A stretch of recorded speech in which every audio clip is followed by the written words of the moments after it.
Se cumple este próximo 7 de agosto de 2019 un año de la presidencia del señor Iván Duque Márquez en la República de Colombia, con más pena que gloria. Obviamente que no era un secreto que el Centro Democrático, que es el partido que aliado con todos los partidos de la burguesía de derecha, y especialmente con el conservador, con Cambio Radical y con el Partido Liberal, no sería un gobierno popular ni cercano a los intereses de los trabajadores. Esa no es ninguna sorpresa. Lo que sí es sorpresa hasta cierto punto es que para muchos el señor Duque, que vendió su imagen como progresista, como el más liberal de los elegidos del señor Uribe, que es su jefe directo, su presidente eterno, según sus palabras, ridículas, mm, que era una persona joven, de 40 años, renovadora, que tenía ideas progresistas de industrializar el país, de desarrollar la llamada por él economía naranja, que no tiene de sustancia absolutamente nada, solamente el nombre atractivo para algunas personas que no saben de economía precisamente. ¿Qué es economía naranja? Pues hablemos de economía rosada, y economía amarilla, y economía cafecita. No, la economía es una ciencia que habría que entender antes de decir esas babosadas. Pero digamos que había mucha gente con esa expectativa de que el señor presidente pronto se desligaría de las huestes de extrema derecha de su partido y especialmente de su líder supremo, que tienen posiciones totalmente antidemocráticas, antipopulares, dictatoriales, absolutistas, autocráticas, autoritarias. Pero no fue así. Para algunos era claro que quien eligiera a Uribe pues sería el más cercano a él, el que mejor representaría sus intereses. No volvería a pasar lo que sucedió 8, ya casi 9 años antes, cuando designó como su sucesor a Juan Manuel Santos Calderón, quien para ellos resultó ser un total traidor a sus ideales de la guerra perpetua, la guerra de exterminio, la guerra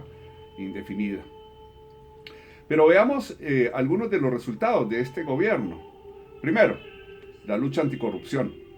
Se comprometió el señor Duque a apoyar a esos 12 millones casi de votantes que acudimos a las urnas, exigiéndole al Estado, pero fundamentalmente en cabeza del gobierno nacional,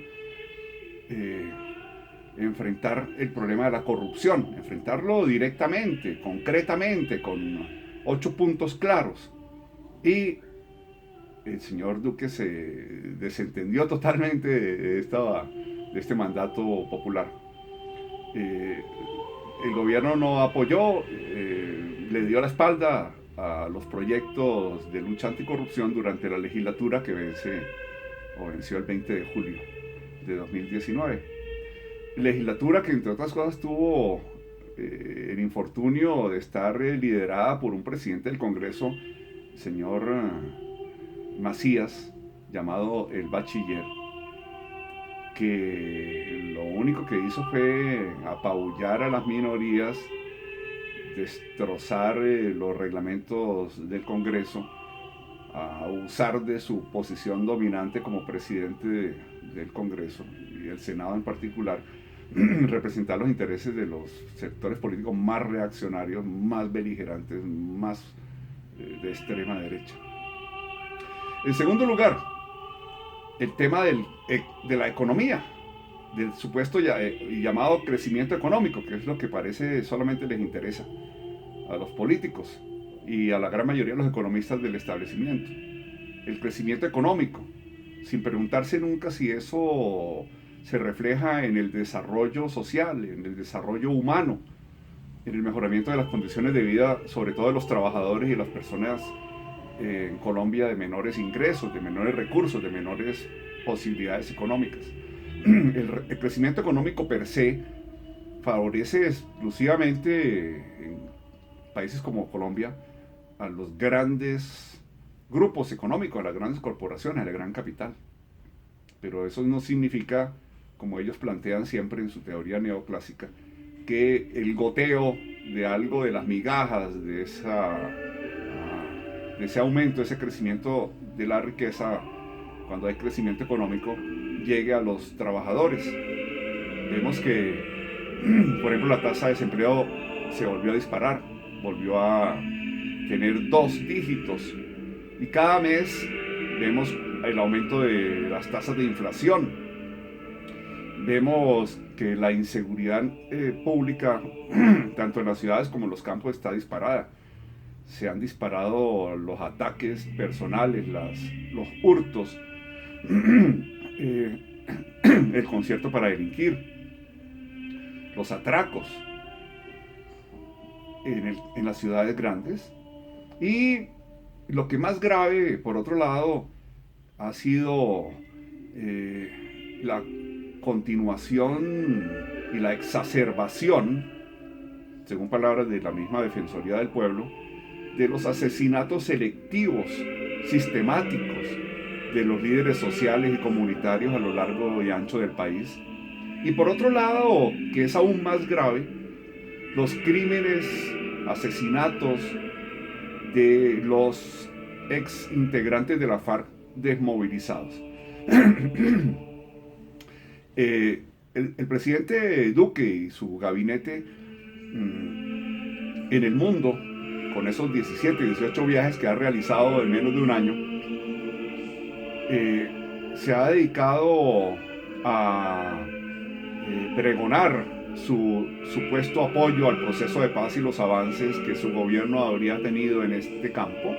pero internamente se ha opuesto permanentemente a que el proceso avance. Por ejemplo, con el caso de las objeciones a la JEP, a la ley de reglamentaria de la JEP,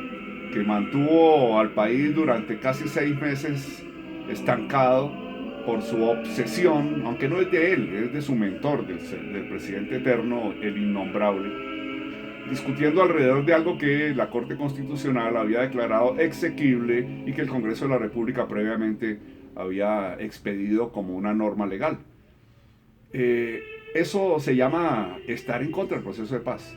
para no mencionar todos los actos que ha realizado, nombramientos, por ejemplo, de personajes en puestos clave en la política de reinserción, en la política de resocialización, en la política de desmovilización, en política de posibilidades de que las personas desmovilizadas, reintegradas, reintegren realmente a la economía, a los negocios, a la actividad económica, etc. Entonces, por ejemplo, cuando uno ve que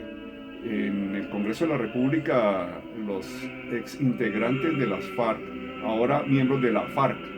la Fuerza Alternativa Revolucionaria de Colombia, deben soportar permanentemente, continuamente y diariamente las hostilidades, los hostigamientos, la grosería, los ataques virulentos de los senadores y representantes del Centro Democrático. Se entiende que pues, no hay ni siquiera el mínimo de tolerancia, el mínimo de respeto de este sector de extrema derecha, con rasgos claramente fascistas, innegables, frente a un proceso de paz con las FARC. Las mentiras permanentes del presidente eterno, por ejemplo, en relación con la situación del narcotráfico, de los cultivos, de las llamadas disidencias, de los exmilitantes que se reintegraron a las filas de las FARC por incumplimiento del Estado con sus compromisos de reinsertarlos precisamente económica y socialmente, o por las amenazas y hechos de muerte contra ellos mismos y sus familiares, dan muestra clara de la actitud del Centro Democrático y de sus aliados contra el proceso de paz. Y desde el punto de vista del progreso económico, pues no es más que ver los derrumbes permanentes y ahora que obstaculizan durante meses seguramente la vía de Bogotá a los llanos, la vía de acceso de todos los territorios del sur oriente de Colombia y centro oriente, que abastecen especialmente de alimentos al centro del país y que por imprevisión absoluta de los contratistas, del Estado contratante, por falta o ineficacia absoluta del control, de la supervisión de esos contratos, se vinieron abajo todas las carreteras, todas las autopistas, todos los puentes, y el perjuicio económico y social ha sido inmenso. Pienso que en política internacional el gobierno Duque ha sido un fracaso absoluto con ese canciller de bolsillo, ese canciller de risa que tenemos, echándole la culpa precisamente al contexto internacional de que hay una conspiración para dañar la imagen del señor Duque,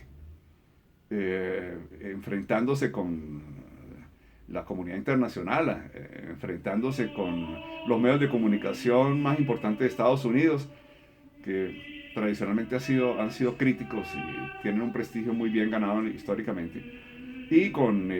las entidades multilaterales como las Naciones Unidas, por ejemplo, con la Comisión Interamericana de Derechos Humanos, donde afortunadamente Colombia no logró una posición, porque esta hubiera sido totalmente de extrema derecha en contra de los derechos humanos, precisamente en cabeza de ese señor Eber Bustamante del Centro Demoníaco, o pues lo que ha logrado el gobierno colombiano en términos de prestigio de imagen, manteniendo un embajador en la OEA como el señor Ordóñez, fundamentalista católico y fundamentalista político de extrema derecha falangista, o el ridículo embajador que tenemos en Estados Unidos de América, el señor Fachito Santos. Pienso que peor diagnóstico sobre lo que ha sido este primer año de gobierno, y nos faltan 3, no puede ser. Le ganó ciertamente a cualquiera de los peores presidentes que hemos tenido en la historia de Colombia, que han sido casi todos. El señor Duque como intrascendente, como pusilánime, como anodino, como una persona totalmente alejada del poder, de la realidad, y que no tiene manejo realmente del país, del Estado. Es claro, cierto, demostrado en la práctica que quien gobierna es otro y que este señor está jugando el papel de títere como tanto se le ha enrostrado. Pobre Colombia en este año de gobierno nuevamente del centro democrático de la extrema derecha. Esperemos a ver qué nos depara el futuro. Nada positivo en mi concepto. Gracias.